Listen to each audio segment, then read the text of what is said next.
आंतरजातीय विवाह केल्यानं ठाणे शहरात राहणाऱ्या एका जैन कुटुंबावर समाजानं सामाजिक बहिष्कार घातल्याचा प्रकार उघडकीस आला आहे.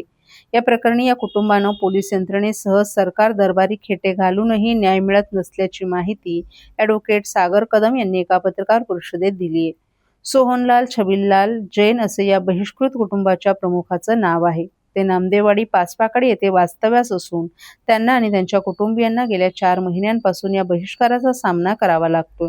ॲडव्होकेट सागर कदम आणि सोहनलाल जैन यांनी सांगितलं की 2025 मध्ये बिसा नरसिंहपुरा दिगंबर जैन समाज मुंबई यांच्या वतीनं श्री बिसा नरसिंहपुरा दिगंबर जैन समाज या ट्रस्टची स्थापना करण्यात आली. हा ट्रस्ट स्थापन करण्यामागे समाजाचं कल्याण आणि धार्मिक सांस्कृतिक चळवळ चालवणं हा उद्देश होता.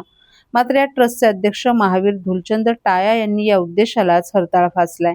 जानेवारी 2024 मध्ये दिगंबर पंथांचे सोहनलाल जैन यांचा मुलगा दिव्येश याचं लग्न 30 नोव्हेंबर 2025 रोजी श्वेतांबर समाजातील सलोनी राजेश शहा या मुलीशी ठरलं होतं. मात्र या आंतरजातीय विवाहात श्री बिसा नरसिंहपुरा दिगंबर जैन समाज चे अध्यक्ष महावीर टाया, महामंत्री राजेंद्रकुमार मेहता, प्रचार मंत्री जिनेंद्रकुमार सलिया, संजय भामावत, बसंतलाल भुकिया, अशोक ढोली, ललित पंचोली यांनी दिगंबर पंथाव्यतिरिक्त अन्यत्र सोयरीक करण्यास विरोध केला. या विरोधात सोहनलाल जैन यांनी न जुमानता विवाहाचा निर्णय कायम ठेवला. त्यामुळे संतापलेल्या टाया आणि त्यांच्या सहकाऱ्यांनी भांडूप येथील जैन हॉलमध्ये 24 ऑगस्ट 2025 रोजी बैठक बोलावून दिगंबर जैन या समाजाव्यतिरिक्त लग्न करणाऱ्या कुटुंबावर बहिष्कार घालण्याचा सामाजिक कायदा केला.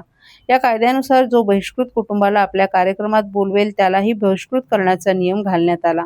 त्यानंतर 16 नोव्हेंबर रोजी झालेल्या बैठकीत सोहनलाल यांच्या घरातील लग्न समारंभास उपस्थित राहणाऱ्या दिगंबर समाजातील नागरिकांना दंड आणि बहिष्कार अशी शिक्षा भोगावी लागेल अशी घोषणा सोहनलाल यांच्या उपस्थितीत करण्यात आली. तसंच कोणालाही आमंत्रण पत्रिका दिल्यास लग्न करण्याची धमकी सोहनलाल यांना देण्यात आली.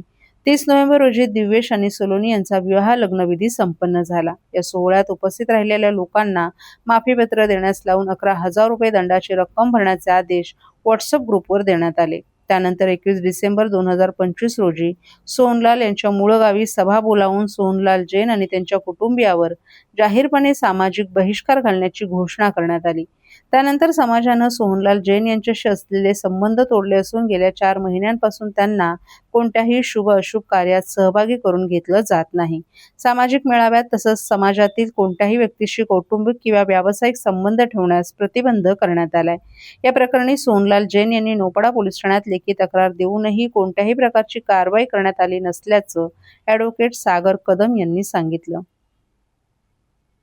हे ज्या प्रथा आहेत आता शहरामध्ये आपण राहतो आता हे शहरापर्यंत आलेले आणि बरीचशी लोक जी आहेत म्हणजे ह्यांची केस यायच्या आधी पण आमच्याकडे बरेचसे पुरावे सापडले की यांच्यासारखे बरेचसे ह्यांच्या समाजाचे जे आहेत लोक तर ती जी लोक आहेत तर त्यांच्या विरुद्ध पण अशा प्रकारचे फरमान काढून त्यांना बहिष्कृत केलेलं. माझ्याकडे स्वतः गावच्या तर केस गावाला होतातच या गोष्टी म्हणजे गावाच्या साईडचे पण वेगळे आणि समाज कुठलाही समाज जो आहे म्हणजे हा पुढारलेला हा मागासलेला असं काही राहिलेलं नाही. प्रत्येक समाजामध्ये या गोष्टी आहेत आणि हे फक्त सत्ता कारण आहे दुसरं काही नाहीये. ह्याच्यामध्ये फायदा जो आहे तो सत्ता ताब्यात घ्यायचा आणि लोकांना घाबरून ठेवायचं जेणेकरून सत्ता कायम यांच्याकडे राहील. समाजाची जी सत्ता आहे पॉलिटिकल सत्ता जशी असते तो वेगळा पार्ट आहे पण समाजाची जी सत्ता आहे ती कंट्रोल करणं हा ह्याचा मुख्य पार्ट आहे. दुसरा कुठलाही पार्ट ह्याच्या मागे असू शकत नाही. यांच्या मुलाने आणि जे सुनेने कुठलीच चूक केली नाहीये तरी सुद्धा फक्त आपली पॉवर दाखवणं आणि यांना याच्यासाठी बहिष्कृत केलेलं आहे ते खूप वाईट आहे. आणि माझं म्हणणं आहे प्रत्येक नागरिकांनी अशा गोष्टी काही होत असतील तर याच्यासाठी कायदा आलेला आहे. महाराष्ट्र शासनाने कायदा आणलाय 2016ला तर त्याच्याप्रमाणे गुन्हे दाखल करावे जेणेकरून एक भीती आणि वचक बसेल आणि याच्या संदर्भात आपल्या माध्यमातून मीडियाच्या माध्यमातून न्यूजपेपरच्या माध्यमातून लोकांपर्यंत कळेल की बाबा हे आहे हे बेकायदेशीर आहे. नाही तर कारण बरेच लोक यांच्यासारखे जे आहेत ते सहन करत राहतात या गोष्टी बाहेर येत नाहीत. ते बिचारे विक्टिम आतमध्ये स्वतःला त्रास करून घेतात दुसरं काही करत नाही. त्यांच्याकडे उपाय नसतात मग त्यांच्या हातापाया पडून लोकांचे असे जे आहेत किंवा मग आर्थिक जे आहेत जसं एक्सटॉर्शनचा आम्ही केस टाकले की पैसे डिमांड करतात ते अशा प्रकारे ते मग सेटल करून मग ते जे आहेत विषय संपवले जातात.